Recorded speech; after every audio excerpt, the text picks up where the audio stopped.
crushed tea in bags? We are not amused. Hi, I'm Jen from Tea Leaves and Tweed, and welcome to another historical tea session. Today, we're here again by the banks of Fairview Lake to bring you tea with Queen Victoria.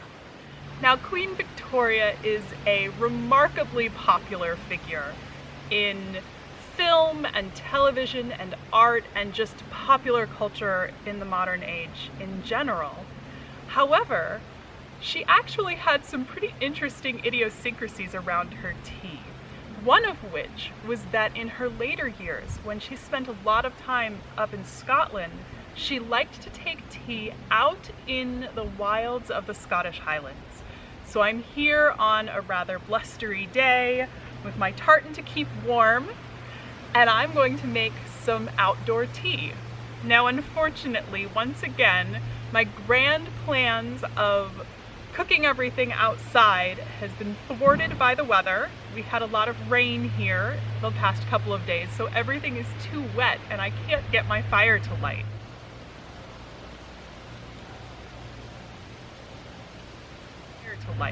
So even though I have this delightful eco-billy that I'll put some information about in the box below, I can't use it to boil water because I can't even get it warm enough to not be able to put my hand on it.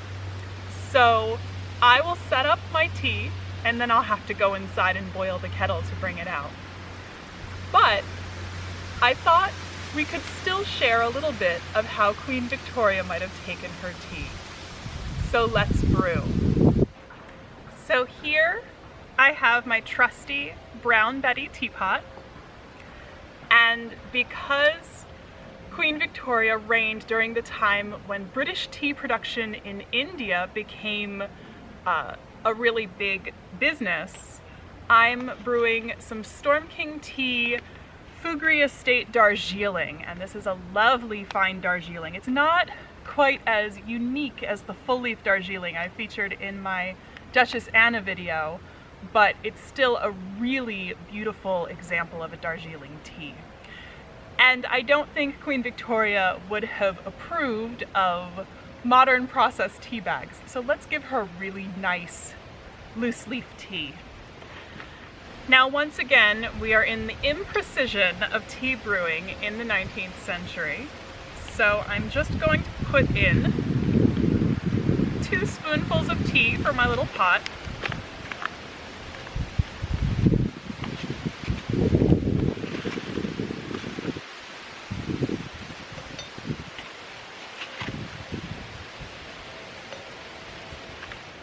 And now we can add some hot water to our little teapot. And because, once again, we are in the 19th century, I'm going to give that a little stir and let it steep for a good long time. This will want to steep for at least 5 minutes. So while that steeps, we can talk a little bit about Queen Victoria's tea habits. So Victoria herself was rather infamous in her later years for her love of food and drink and her somewhat gluttonous ways. However, it's in the letters and diaries of her relatives, her nieces and grandchildren, that the really interesting stuff survives. And one of her habits was to have 2 teacups in front of her. And she would actually pour the tea from one cup to the other over and over again to cool it off, which is really interesting because that's actually one of the ways to cool water for traditional brewing in some Japanese styles of tea brewing. So I've brought 2 teacups so that we can try this. I suppose it was considered a Prussian way of cooling your tea for a woman who was just too important to wait for her tea to cool. And then we've got this lovely tea towel that I can use to wrap up our little pot of tea to keep it warm while it brews. Because it is a bit blustery out here. In fact, The lake and the wind and just the slightly gloomy day reminds me a bit of my honeymoon to Scotland. And the day that we went to visit Loch Ness was a similarly gloomy, occasionally rainy day, and there was just loads of wind blowing off the lake, and we tried to take some pictures, and you can just see our hair blowing everywhere. So this actually reminds me of when I was in Scotland, because of course I was not able to fly to Scotland to shoot this video on location, which would be really lovely. Of course, if anybody would like to sponsor me to do a historical tea video on location, feel free to give me a call. One of the other really interesting things is that Victoria was a bit of an artist. So she used to do sketches and small paintings, and there is actually a drawing of hers, of her and her family enjoying tea outside. And you can see one of the servants tending the pot of water on the fire, and they're sitting and enjoying the countryside, about to have their tea outside. And it's a really interesting first-hand way of seeing how Victoria thought of these little tea excursions, and just the fact that this was something that she experienced enough to immortalize it in a drawing.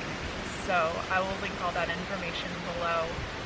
But I just thought that was a really cute way of seeing that, yes, this is how Victoria liked to take her tea. And of course, in the later part of her life, after the death of her husband, going up to Scotland and escaping was one of her pleasures in life.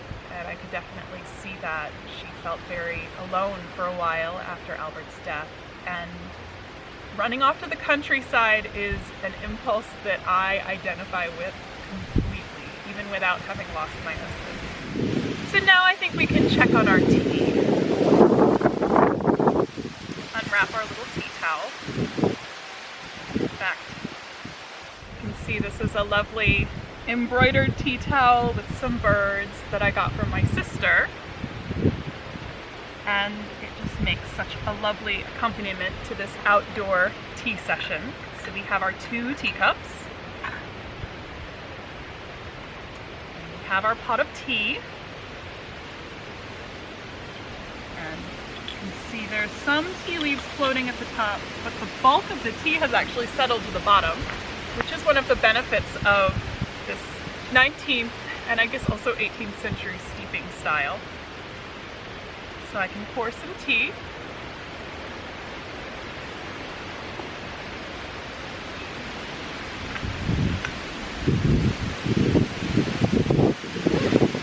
And that is much too hot to drink. We'll have to use Queen Victoria's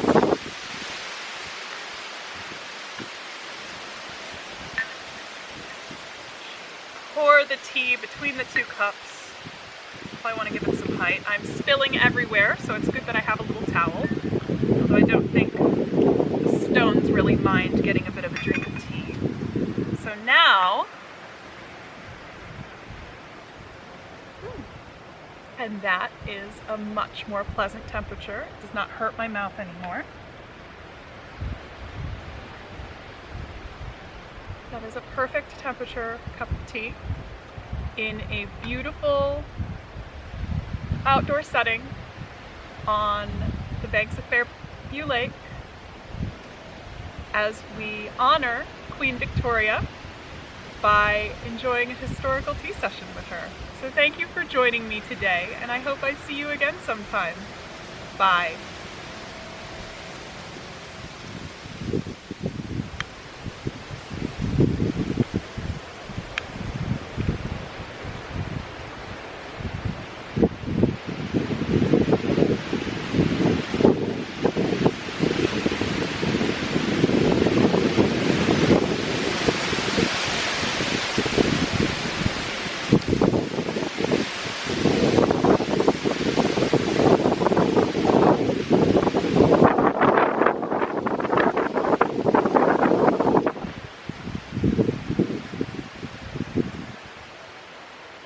I got it going.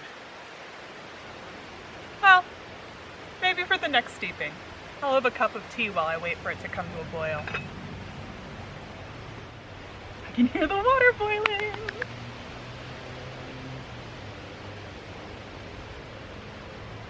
I can hear it boiling. Oh, I got it to work. Oh, yay. So I've managed to get my eco-billy to light.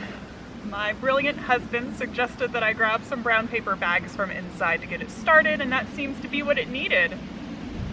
To get the rest of it to light. I can hear the water starting to boil. I may have run out of fuel before my water came quite to a boil.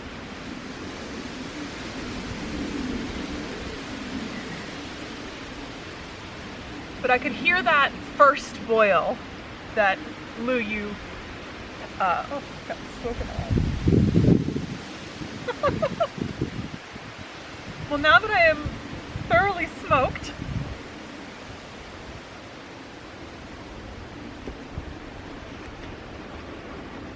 and I have bits of ash in all of my tea things.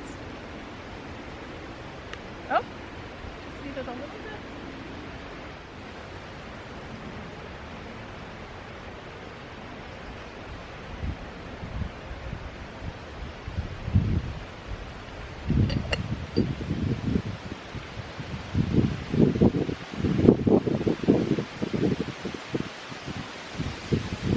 That is hot water.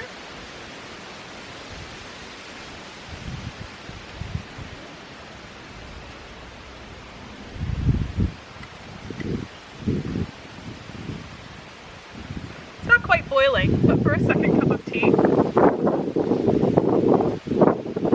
probably doesn't need very long. No, it's a good color.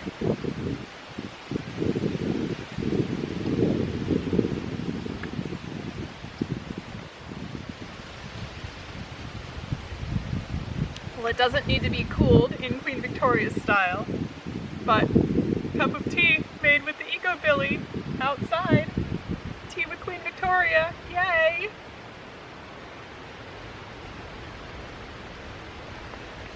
Okay, I guess I need to put this fire out.